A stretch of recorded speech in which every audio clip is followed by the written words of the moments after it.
ఓం శ్రీ పరమాత్మనే నమః. శ్రీ పురాణ పురుషోత్తమాయ నమః. శ్రీ శివమహాపురాణము రెండవది రుద్ర సంహిత. ఈ రెండవ రుద్ర సంహితలోని ద్వితీయ ఖండమైన సతీఖండములోని 29వ అధ్యాయం గురించి మనం తెలుసుకుంటున్నాము. మొత్తము సతీఖండములోని 19వ భాగము మనం తెలుసుకుంటాము. ఈ 29వ అధ్యాయములో యజ్ఞశాల యందు శివుని భాగము లేదని తెలుసుకొని సతీదేవి రోషపూరితమైన మాటలను పలకటము, దక్షుడు శివుని నిందించటము, దక్షుడు దేవతలను ధిక్కరించి దూషించటము, సతీదేవి తన ప్రాణములను పరిత్యజించటానికి నిర్ణయించుకోవడము మనం తెలుసుకుంటాము. బ్రహ్మ చెప్తున్నాడు, నారద, ఎంతో ప్రకాశమానముగా జరుగుతున్న యజ్ఞమునకు దక్షకన్య అయిన సతీదేవి వచ్చింది. అక్కడ దేవతలు, అసురులు, మునీంద్రులు మొదలైన వారు ఎంతో కుతూహలంతో యజ్ఞకార్యమును నిర్వహిస్తున్నారు. తన తండ్రి భవనము ఆశ్చర్యజనకములైన అనేక విధములైన వస్తువులతో సంపన్నమై ఉన్నది. ఉత్తమ ప్రభలతో నిండి ఎంతో మనోహరముగా భాసిల్లుతున్నది. దేవతల, ఋషుల సముదాయములతో నిండి ఉన్నది. అట్టి భవనమును చూసి సతీదేవి భవనద్వారము దగ్గరికి చేరుకుంది. తన వాహనమైన నంది నుండి దిగి ఒంటరిగానే వేగముగా యజ్ఞశాలలోనికి వెళ్ళింది. సతీదేవి రాకను చూసి యశస్వి అయిన ఆమె తల్లి అసిక్ని, సతీదేవి సోదరీమణులు ఆమెకు యథోచిత ఆదర సత్కారములు జరిపారు. అసిక్ని అంటే వీరిని. కానీ దక్షుడు మాత్రము ఆమెను చూసి కూడా ఎట్టి ఆదరణను ప్రదర్శింపలేదు. అతని వలన భయముతో శివమాయచే మోహితులైన ఇతరులు కూడా ఆమె ఎడల ఏ విధమైన ఆదరభావమును చూపలేకపోయారు. అందరి ద్వారా తిరస్కరింపబడి సతీదేవి ఎంతో ఆశ్చర్యమునకు లోనైంది. అయినప్పటికీ ఆమె జననీ జనకుల పాదములకు నతమస్తకురాలయ్యింది. ఆ యజ్ఞమున ఆమె విష్ణు భగవానుడు మొదలుగా గల వారి భాగములు చూసింది. కానీ ఆమెకు శివుని భాగం ఎక్కడా కనిపించలేదు. అప్పుడు సతీదేవి సహించరాని కోపమును ప్రదర్శించింది. ఆమె అవమానితురాలైనప్పటికీ ఉక్రోషముతో అందరినీ మిక్కిలి క్రూర దృష్టితో చూసింది. దక్షిణిపై మండిపడుతున్నట్లు ఇలా చెప్పింది. సతీదేవి పలుకుతున్నది, ప్రజాపతి, పరమ మంగళప్రదుడకు శివభగవానుని ఈ యజ్ఞమునకు ఎందుకు ఆహ్వానించలేదు? ఆయన వలననే సకల చరాచర జగత్తు పవిత్రమవుతుంది. ఆ స్వామియే యజ్ఞము, ఆయనయే యజ్ఞవేత్తలలో శ్రేష్ఠుడు. యజ్ఞాంగమున్ను, యజ్ఞ దక్షిణయు, యజ్ఞకర్తయు, యజమానియు ఆ ప్రభువే. ఆ శివభగవానుడు లేకుండా యజ్ఞము ఎట్లా సిద్ధిస్తుంది? ఆయన స్మరణ చేతనే సమస్తము పవిత్రమవుతుంది. ఆ ప్రభువు లేకపోతే ఈ యజ్ఞకార్యం అంతా అపవిత్రమవుతుంది. ద్రవ్యము, మంత్రము, హవ్యకవ్యములన్నీ కూడా ఆయన స్వరూపములే. అట్టి పరమశివుడు లేకుండా ఈ యజ్ఞము ఎలా ప్రారంభించబడింది? భగవంతుడైన శివుని సామాన్య దేవతగా భావించి ఆ స్వామిని అవమానించావా? నేడు నీ బుద్ధి భ్రష్టమై ఉన్నది. కాబట్టి తండ్రివై కూడా నాకు అధమునిలాగా కనిపిస్తున్నావు. ఈ విష్ణువు, ఈ బ్రహ్మ, ఈ దేవతలు, మునులు, ప్రభువుకు శివభగవానుడు లేకుండా ఈ యజ్ఞమునందు ఎట్లా పాల్గొంటున్నారు? ఈ విధముగా పలికి తరువాత శివస్వరూపిణి పరమేశ్వరి అయిన సతీదేవి విష్ణు భగవానుని, బ్రహ్మను, ఇంద్రుని మొదలగు సకల దేవతలను, ఋషులను ఎంతో కఠిన శబ్దముతో దూషించింది. బ్రహ్మ చెప్తున్నాడు, నారద, క్రోధపూరితురాలైన జగదంబ సతీదేవి వ్యధిత హృదయురాలై నానా మాటలు పలికింది. అక్కడున్న విష్ణువు మొదలుగా గల సకల దేవతలు, మునులు సతీదేవి మాటలను విని మారు పలకలేకుండా ఉన్నారు. తన కుమార్తె రోషావేశముతో కూడిన పలుకులు విని దక్షుడు ఆమె వైపు క్రూరముగా చూశాడు. ఇంకా ఇలా అంటున్నాడు, దక్షుడు ఇలా పలుకుతున్నాడు, భద్రురాలా, నీవిట్లు పలుకుట వలన ప్రయోజనం ఏమి కలుగుతుంది? ఇప్పుడిక్కడ నీకేం పని ఉన్నది? ఇక్కడ ఉండటము, వెళ్ళిపోవటము నీ కోరిక మీదే ఆధారపడి ఉన్నది. నీవిక్కడికి ఎందుకు వచ్చావు? నీ భర్త శివుడు అమంగళ రూపుడని ఇక్కడ ఉన్న విద్వాంసులందరికీ తెలుసు. అతడు కులీనుడు కాడు, వేదముల చేత బహిష్కృతుడు, భూతప్రేత పిశాచములకు స్వామి. అతడు ఎంతో వికారమైన వేషమును ధరించి ఉంటాడు. కాబట్టి రుద్రుడు ఈ యజ్ఞమునందు ఆహ్వానించబడలేదు.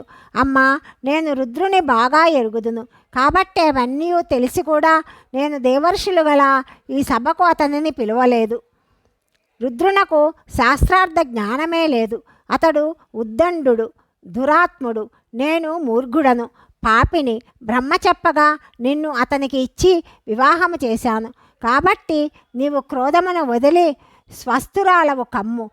ఈ యజ్ఞమునకు నీవు రానే వచ్చావు. నీ భాగమును నీవు స్వీకరింపుము. దక్షుడు చెప్పిన నిందావాక్యములు విని త్రిభువన పూజితయైన సతీదేవి తన దృష్టిని అతని వైపు ప్రసరింపజేసింది. అప్పుడు ఆమెలో క్రోధావేశములు అధికమయ్యాయి. నేనిప్పుడు శంకరుని దగ్గరకు ఎలా వెళ్తాను? శంకరుని దర్శించు కోరికతో అక్కడకు వెళ్ళినచో ఆ స్వామి ఇక్కడి విషయములు నన్ను అడుగుతాడు.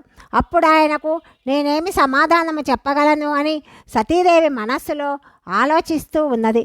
తరువాత ముల్లోకములకు జనని అయిన సతీదేవి రోషావేశభరితురాలయ్యింది. ఆమె దీర్ఘ నిశ్వాసములను వదులుచు దుష్టహృదయము గల తన తండ్రి అయిన దక్షునితో ఇట్లా పలికింది. సతీదేవి చెప్తున్నది, మహాదేవుని నిందించువారు, ఆ నిందని వినువారు ఇరువురు సూర్యచంద్రులు ఉండునంత వరకు నరకములో పడి ఉంటారు. కనుక తండ్రి, నేను ఈ శరీరమును త్యజిస్తాను, మండుచున్న అగ్నిలో ప్రవేశిస్తాను. నా స్వామి యొక్క అగౌరవమును విని ఈ జీవితమును రక్షించుకొనుట వలన ప్రయోజనమేమున్నది?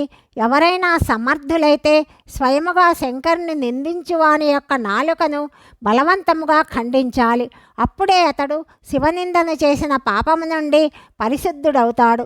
ఇందులో సందేహము లేదు.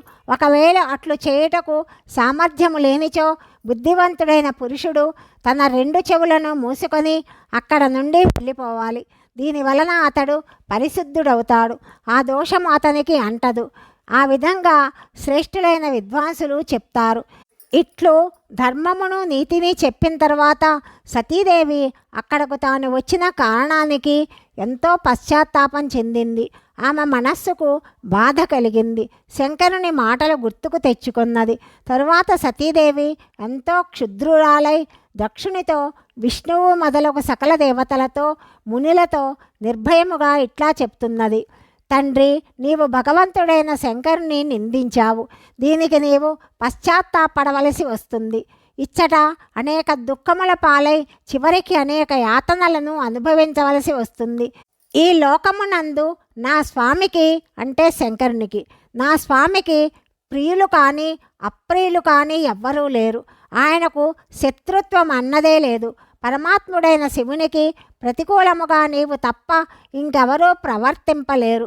దుష్టులైన వారు, ఈర్ష్యతో కూడినవారు మహాపురుషులను నిందించినచో అవి వారికి ఎట్టి ఆశ్చర్యము కలిగించవు.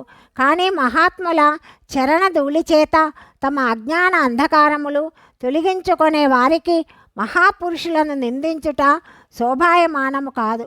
ప్రసంగవశమున శివ అను 2 అక్షరముల పేరును ఒక్కసారైనా ఉచ్చరించినచో మానవుల సకల పాపములు వెంటనే నశిస్తాయి. అట్టి పవిత్రమైన కీర్తి కలవాడు, నిర్మలుడు అయిన శివుని ద్వేషించావు. ఇది ఆశ్చర్యకరము. నిజమునకు నీవు అశివ రూపుడవు అంటే అమంగళ రూపుడవు.